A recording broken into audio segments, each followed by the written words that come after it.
Hi friends, welcome to our channel.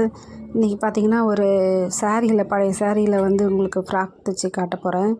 பாருங்கள். இந்த model பிடிச்சிருந்தா லைக் பண்ணுங்கள், ஷேர் பண்ணுங்கள், மறக்காமல் சப்ஸ்கிரைப் பண்ணிவிட்டு பக்கத்தில் இருக்க பெல் ஐக்கானை கிளிக் பண்ணிவிடுங்க. அப்போ தான் நான் போடுற வீடியோஸ் எல்லாம் உங்களுக்கு நோட்டிஃபிகேஷனில் காட்டும். வாங்க வீடியோக்குள்ளே போகலாம்.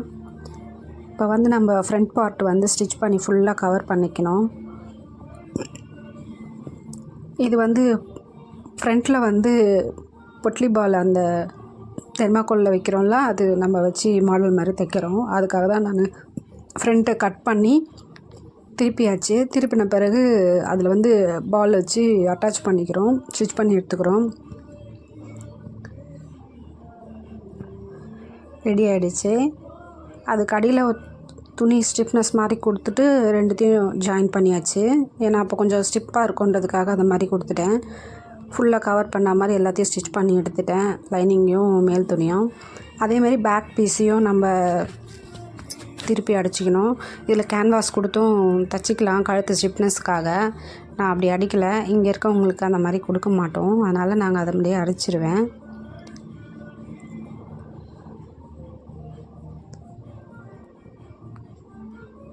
படித்தேல் மாதிரி போட்டுக்கலாம், அப்போ தான் துணி நழுவாமல் இருக்கும்.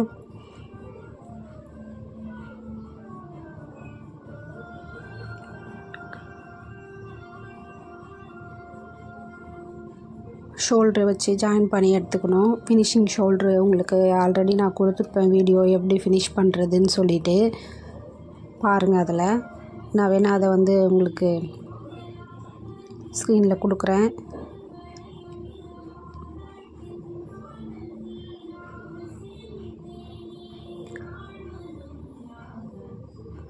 இது கொஞ்சம் பெரிய சைஸ் தான். ஃப்ராக்கு கிடையாது, டாப்பு, ஃப்ரில் டைப் டாப்பு.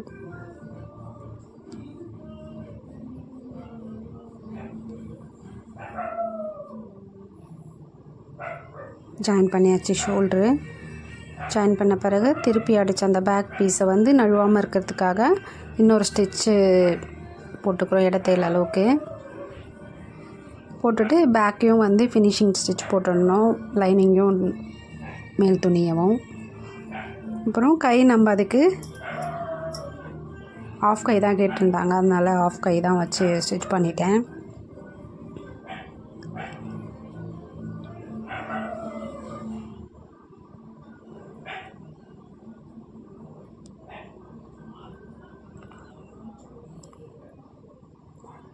இது அவங்க காட்டின மாடல் தான், சிம்பிளாக போதும் அப்படின்ட்டாங்க.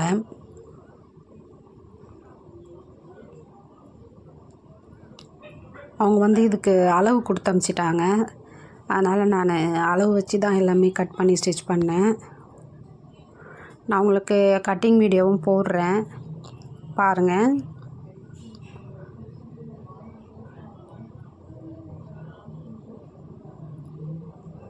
இப்போ இது சைட் ஸ்டிச் பண்ணிக்கிறோம். நான் ஃப்ராக் டாப் தனியாக பாட்டம் தனியாக ஸ்டிச் பண்ணி தனியாக எடுத்துக்கிட்டு ஜாயின் பண்ணிடுறேன். இப்போ டாப் மட்டும்தான், மேல் பார்ட் மட்டும்தான் ஸ்டிச் பண்ணுறேன். நம்ம தையலுக்கு விட்டுருக்கோம்ல, அந்த அளவுக்கு 1.5 இன்ச்சு விட்டுருக்கேன் நான். 1.5 இன்ச் அளவுக்கு தையல் ஸ்டிச் பண்ணிட்டோம் ஃபுல்லாக. 4 சைடுமே டாட் 1/2 இன்ச் அளவுக்கு டாட் போட்டேன். பிரின்சஸ் கட் மாதிரி வைக்கல நான், இதுக்கு டாட் நார்மல் டாட் தான் போட்டிருக்கேன்.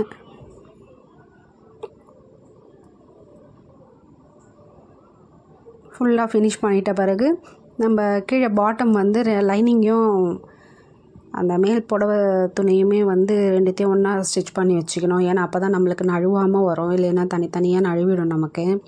இதை ஃபினிஷிங் அடிக்கிற மாதிரி ஒரு பக்கம் லைனிங்கும் ஒரு பக்கம் துணி வச்சு அடிக்கலாம். நான் கொஞ்சம் இந்த ஃப்ராக் கொஞ்சம் ஏஜ் ஆனவங்க புஷ்ஷுன்னு வேண்டாம் அப்படின்ட்டாங்க. நான் பார்டர் இருக்குல்ல, அதனால் அதை மாதிரி வச்சு தைச்சிருக்கேன், இந்த மாதிரி ஃபில் டைப் மாதிரி. அதனால் ரெண்டுமே சேர்த்து தான் ஜாயின் பண்ணேன். ஃபுல்லாக அந்த கவர் பண்ணுற மாதிரி. இப்போ நம்ம ரவுண்டு கை ஸ்டிச் பண்ணுவோம் இல்லைங்களா, ஒரு சிலர் ரவுண்டு ஸ்டிச் பண்ணுவாங்க, ஒரு சிலர் நீட்டு தையல் ஷர்ட் மாதிரி போட்டு தையல் போடுவாங்க. நான் ரவுண்ட் ஸ்டிச் மாதிரியே இப்போ இதுக்கு பண்ணியிருக்கேன், பாடியும் பாட்டமும். ஃப்ரண்ட்டில் புடவை கிளாத் அந்த பிங்க் கலர் பைப்பிங் மாதிரி கொடுத்துட்டேன். பாருங்கள், டிசைன் பிடிச்சிருக்கா பாருங்கள். பாட்டம் வந்து கொஞ்சம் மடித்து அடிச்சிட்டேன். ஏன்னா அந்த கரை பீஸ் வருது இல்லைங்களா, அது மெலிசாக இருக்கும், அதனால் அதை மட்டும் மடித்து அடிச்சிட்டேன். அவ்வளோதான், ஃப்ராக் ரெடி ஆகிடுச்சு. இந்த வீடியோ பிடிச்சிருந்தால் லைக் பண்ணுங்கள், ஷேர் பண்ணுங்கள், மறக்காமல் சப்ஸ்கிரைப் பண்ணிவிட்டு பக்கத்தில் இருக்க பெல் ஐக்கானை கிளிக் பண்ணுங்கள். பாய், நெக்ஸ்ட் வீடியோவில் பார்ப்போம்.